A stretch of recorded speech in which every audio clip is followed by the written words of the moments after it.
हमारे पूर्वज पहले हिंदू ही थे और सनातन धर्म तो अनाथ काल से है। सनातन के ऊपर, सनातन आस्था के ऊपर, चाहे होली हो, चाहे दिवाली हो, चाहे महाकुंभ हो, कुटारे घात करते हैं। मेरे आपसे हाथ जोड़ की विनती उन लोगों से है कि आप भाजपा विरोधी हो सकते हो लेकिन आप हिंदू विरोधी मत हो। ये महाकुंभ हिंदुओं का है, ये भाजपा का नहीं है। तो सनातन अनंत है, कभी नहीं मिट सकता। जब तक दुनिया रहेगी, जब तक सनातन रहेगा, जब तक 5 बार नमाज पढ़ता हूँ तो सजदा करता हूँ माँ धरती माँ को, जिससे अन्न मिलता है, जिससे जल मिलता है। कि वर्षों वर्ष पहले हमारे पूर्वज हिंदू ही थे। हमने केवल, हमारे पूर्वजों ने पूजा पद्धति बदली है, हमने पूजा पद्धति बदली है। हमने देश के संस्कार, इस देश की संस्कृति, इस देश का भाईचारा, इस देश की जुबान, देश का पहनावा हमने नहीं बदला।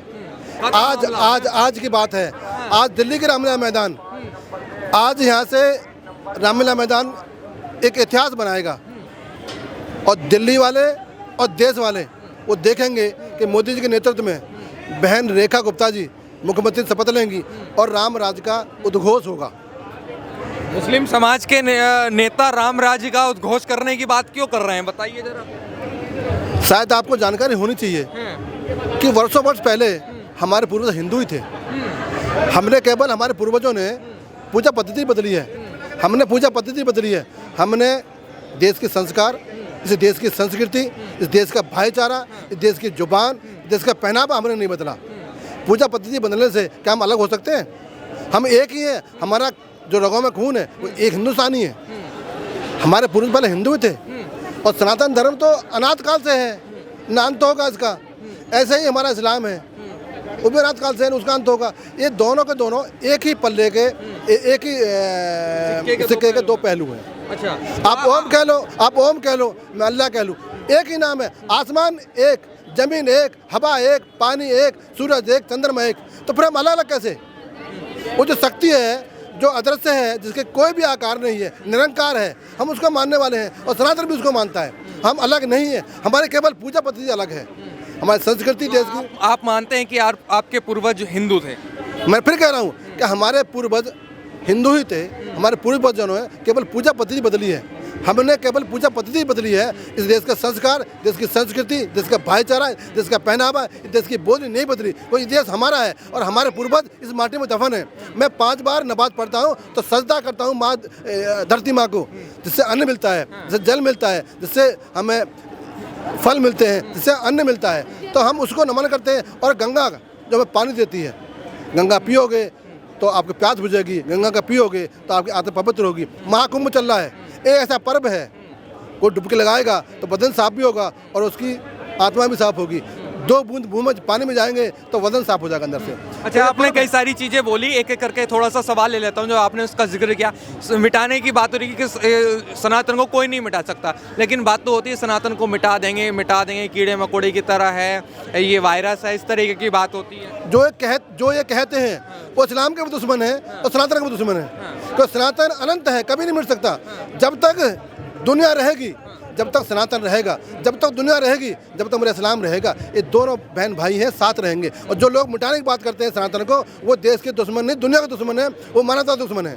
कुंभ का आपने जिक्र किया, कुंभ पर टिप्पणियां कर रहे हैं, तमाम लोग कह रहे हैं कि वहाँ मरने के लिए जा रहे हैं, वे फालतू की चीज़ है, इस पर आप क्या कहेंगे?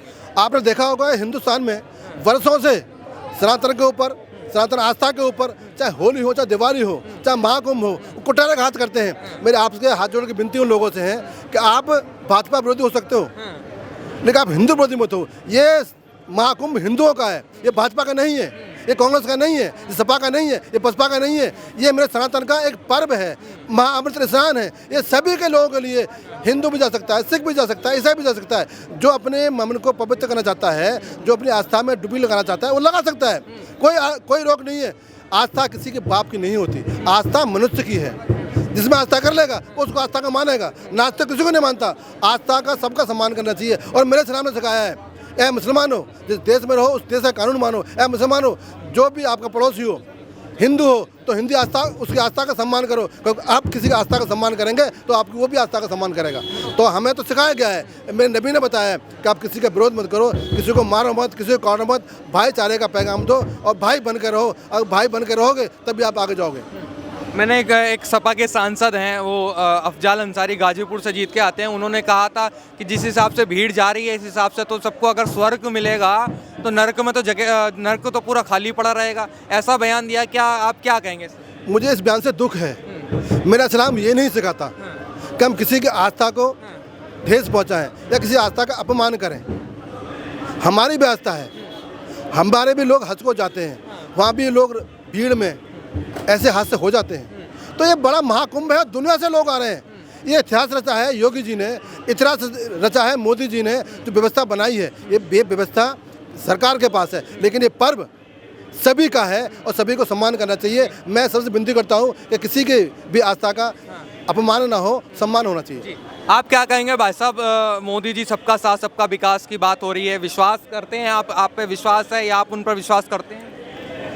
देखो, मोदी जी ने जो बोला था कि सबका साथ सबका विकास, वो उन्होंने करके दिखाया है। हाँ। और विकास की पूरी लहर लगा के दिखाई है कि जितना विकास मोदी जी ने और योगी जी ने करा, अगर मैं गिनती गिनने बैठ गया तो 1 हफ्ता लग जाएगा। इतना काम किया है भारतीय जनता पार्टी ने कि आज तक भारत के अंदर किसी ने नहीं किया है। देखो कितनी सड़कें बनाई, आप जरा घर से निकल के देखें, शौचालय बनाए, दुनिया भर की योजनाएं। क्या वो हिंदुओं को मिली है? मुसलमानों को नहीं मिली। जो मकान बनाए क्या वो मुसलमानों को नहीं मिले हैं? जो हमारे मुसलमान भाई पढ़े लिखे हैं, IAS बने हैं, PS बने हैं, वो इसी सरकार में बने हैं। दूसरी सरकार में नहीं बनते थे, 1-2 आता था। आज 50-60 के हिसाब से हो रहे हैं, पढ़े लिख के जा रहे हैं। आज मुसलमान जागरूक है। जो पिछली पार्टियां अपनी रोटी सेकती थी वो बंद हो गई है। जागरूक है, आपको समझ आ रहा है कौन आपके लिए कर रहा है कौन नहीं? देखिए, हमें पूरा जागरूक है। पूरे 40% मुसलमानों ने लाभ उठाया है और उठाते भी है। पहले लड़ाई झगड़े में फर्जी जेल जाया करते थे, आज फर्जी जेल नहीं जाएंगे। जो कसूरवार होगा उसको सजा मिलती है। क्या कहेंगे भाई साहब? एक ऐसा चेहरा कह रहे कि खुशी है इस बात को लेकर कि महिला के हाथ में अब दिल्ली दे दी है। देखिए, भारतीय जनता पार्टी ऐसा ही काम करती है। महिलाओं के सम्मान में भारतीय जनता पार्टी हमेशा खड़ी है। हमेशा उन्होंने महिला मोर्चे की जितने पदाधिकारी हैं हमेशा महिलाओं को आगे किया है। भारतीय जनता पार्टी 33% देकर हमारी बहनों को आगे किया है और पूरे भारत में एक मैसेज देती है कि एक आम कार्यकर्ता बड़े से बड़े स्टेट का मुख्यमंत्री बन सकता है, सेंटर में मंत्री बन सकता है, प्रधानमंत्री बन सकता है, केंद्र में मंत्री बन सकता है। ये भाजपा जो कहती है वो करती है। अच्छा, ये बताइए, एकता की बात हो रही, महिला को भी बराबरी का हक मिल रहा है, कह रहे हैं कि बराबरी का हक मुस्लिम समाज को भी भाजपा में मिल रहा है, क्या लगता है आपको? निश्चित तौर पे 2014 के बाद जब से देश के यशस्वी प्रधानमंत्री नरेंद्र भाई मोदी जी बने हैं, अल्पसंख्यक समाज के खास तौर से मुसलमान समाज का विकास किया है। हर जन कल्याणकारी योजना चलाई है, उसमें आवास योजना हो, आपके शौचालय योजना हो, तमाम योजना माननीय नरेंद्र भाई मोदी जी ने हमारे मुस्लिम समाज के लिए चलाई है। मुस्लिम समाज के लोग खुश हैं इस बात को लेकर कि इतनी तमाम योजना मिल रही हैं, फायदा उठा रहे हैं, क्या लगता है?